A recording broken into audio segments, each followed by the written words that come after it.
Peace, 13 love. Rise up, fly high, stay true like the nines, roll yellow bay. And we're going to talk about how minerals, metals, and golds, things of that magnitude, not golds, but minerals, metals, and precious metals, how they actually manifest into the realm. So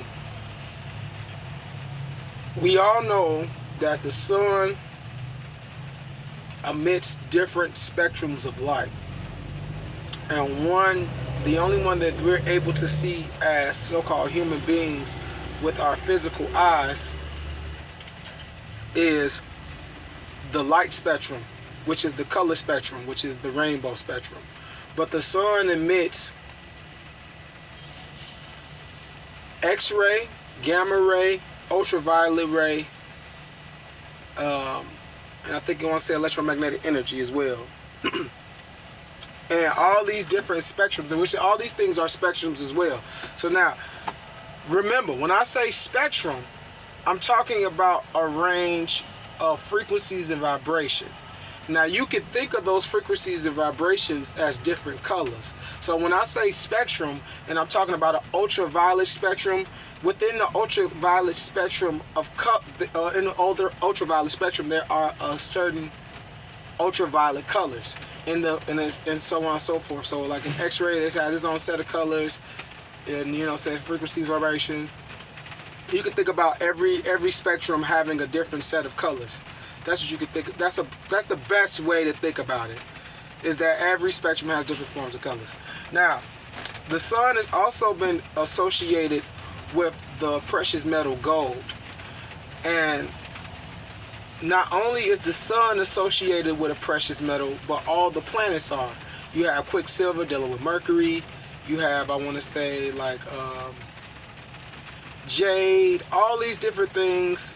I want to say rubies from Mars, bronze, copper, all these different metals are associated to a certain planets. I want to say Saturn is tin. No, Saturn is lead. And I'm speaking metaphysically and esoterically. So when to find this type of information I'm talking about, you're gonna see it in esoteric books, and you're gonna see metaphysical speakers talking about it, metaphysical teachers talking about it. So they probably even speak about this in quantum physics as well, because quantum physics is really the combination of science and spirituality, which there has never really been no separation from the two.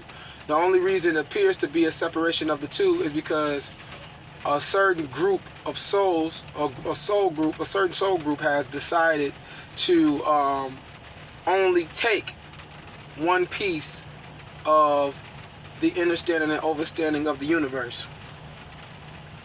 So they separate the both parts and make them into different sectors. So you really have science and religion.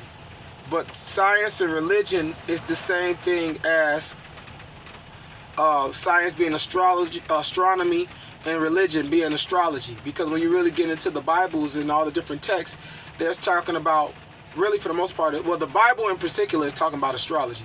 But when you get into certain other books, they're more focused on like anatomy. Even the Bible talks about anatomy, but the Bible talks a lot about just living, period, like with dealing with your mind and different things like that. So you got Leviticus talking about cooking and stuff like that, and how to prepare the sacrifice, which is really preparing a kosher meal, which is also dealing with like the more Mediterranean side, dealing with halal. It's the same thing. You're dealing with Ethiopian food. You're dealing with the idol food. You're dealing with like Rastafarians. You're seeing that everybody has some type of corresponding energy within their society. Like we're all kind of have our own food systems, things like that. But let me not get off track. So going back into these planets and stuff like that, they have all different types of metals that come from these planets. And now the question is not where does these metals come from or what planet they come from, but how do these different metals, minerals, and precious metals get derived on the planet or this realm that we call Earth. And the answer is simple. Not only are we receiving, because when you look at, for example, like which is why I explained what I did with the sun. You see when I broke down the energies that and the light spectrums that come from the sun, I also mentioned that gold itself comes from the sun. When you're looking at the rays from the sun, you will see that if you're ever able to capture an actual ray from the sun, like in a photo or something like that, you will see that it's a golden light with like these different little particles or spectrums and different little colors in them. It looks like almost like a golden rainbow, but the rainbow is within the gold. So the light of the sun itself is the frequency and vibration of the mineral or precious metal that we call gold. So it's the same thing with these other planets. They're producing certain spectrums and things like that, but the collective of the spectrums that they have is producing the frequency and vibration, or the vibratory frequency of these metals that we are finding and popping up on our planet. How did they get here, though? That's what everybody wants to know. Well, the answer is you. See, as interdimensional beings or interdimensional spirits,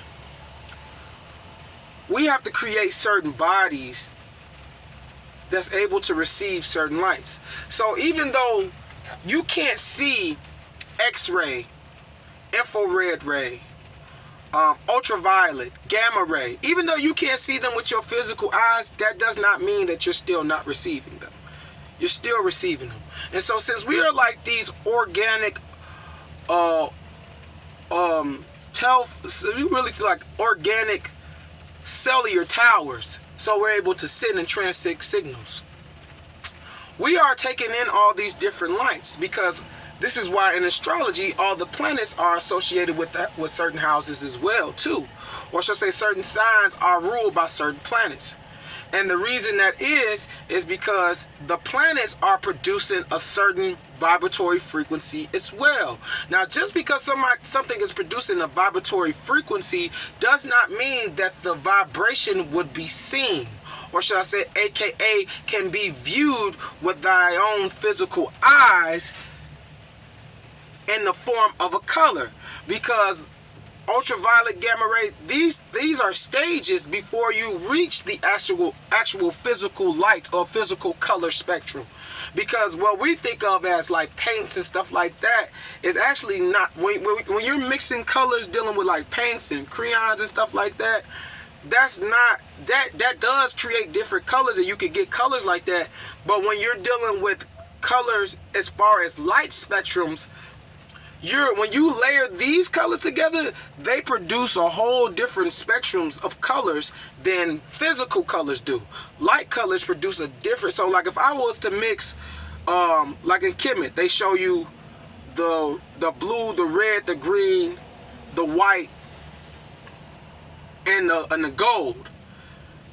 You get white, I want to say, by mixing red, blue, and green lights together. That's how you get the color white. And then it's something like that. But go look it up. But that's the color spectrum that we're talking about. We're not talking about you taking some material from the planet and create to get a mimic version of something that you've seen internally.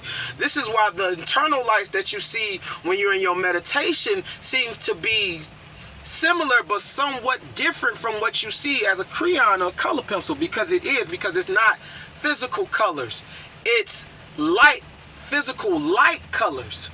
And so the way that physical light colors come together, you can't mix them together, you kind of fit them into each other. That's why you will take like a different colored glass with another colored glass, and you will layer them into each other, and this is how you get like the 3D glasses they show you. You also see this in like the National Treasure movie, when he had the what's his name, Nicolas Cage had to use the glasses to see the hidden message on the paper. That's what I'm talking about. So what happens is, that means that, so I'll say it all that to say that, once again, just because you don't see something producing a light does not mean it's not producing a frequency of vibration. And the way you know this is that you can be in a dark room and you don't see nothing, but you can feel when you're coming to a wall. You can feel when someone's next to you. So that means that the presence of frequency and vibration is something that is felt before it's seen. Just like the lightning strikes before the thunder rolls. See what I'm saying? So that's what we're getting into. So understanding yourself as this cellular tower, you are receiving these different frequencies and vibrations. And so as you're receiving this different light, with like any system, even with like your digestive system, you always take what you don't need. You take what you need and you get rid of what you don't. Your aura field does the same thing. So when these frequency and vibrations come inside of you, your aura field takes away the color spectrum of it, or that golden rainbow color of it, takes the actual frequency vibration, or the static field. We just call it a static field. The static field, and then the colors that was attached to that static field gets removed, and your aura field directs that color or that spectrum into the ground. So everybody is receiving these energies, and as we're taking in these energies, we're purifying and releasing unnecessary impurities. All the impurities is what you're seeing manifest as these precious metals, golds, silvers, minerals, all this. That's what's manifesting. That's why they're still colorful, because once that energy reaches inside of the earth takes what it does, what it always do. It takes something that was considered to be useless and transforms it into something that is useful, aka gold, silver, metals, all these different minerals and things that you see around you. And that's how we get all the metals and different things you see on this planet.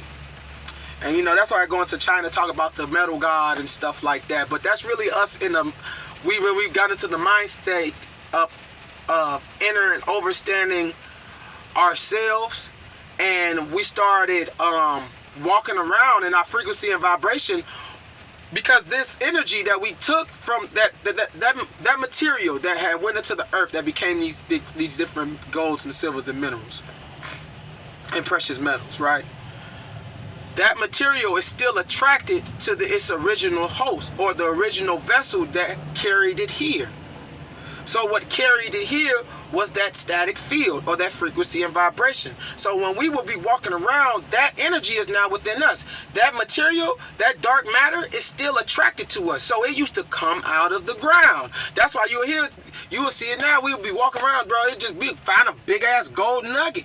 We weren't digging in the ground for these stuff, because we knew there was a certain level and time that need to take place, and pressure that the earth had to do to properly produce those things. Well, nowadays you got people going and they're not even looking for nuggets, they're looking for the sheds, or the little sands of gold, and then they're melting those down. So just like with the vegetables, they're taking out these minerals, precious metals and regular metals, before they're ripe, before they're ready to be used what they're really used for, which is what they kind of forced it to do by putting in these technology. That's why a lot of these technology, even though it has gold and diamonds and stuff like that, it's still connected with some type of synthetic version that's trying to hijack the technology that is designed for the beings who actually brought it into existence within this realm. And that's all I want to say. 13 love, 13 wisdom, 13 knowledge, and 13 respect. Rise up, fly high, stay true like the nines. Royal Obey. Son of Big on my mama, Netas and Netaru's, name guys, Nate Guineas, aka Elroy. I'm out.